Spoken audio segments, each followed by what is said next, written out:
Hi everyone and welcome back to our YouTube channel. Today I'll be showing you how to log out of your Weebly account.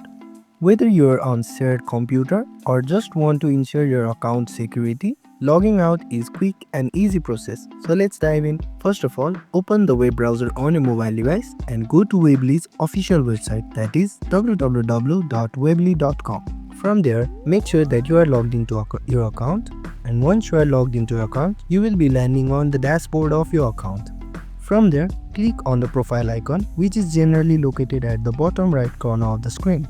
From the drop-down menu, you will see several options. Simply search and click on Logout, which is located at the bottom of the list. Once you have logged out, you will be redirected to this sort of page where you can log in again by clicking on the option saying Login.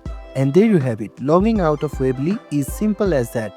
Always remember to log out if you are using a shared or public device to keep your account safe. If you found this video helpful, don't forget to like, share and subscribe to our YouTube channel for more quick and easy tutorials. Have any question, drop them in the comment section. Thank you for watching and we'll see you in the next one.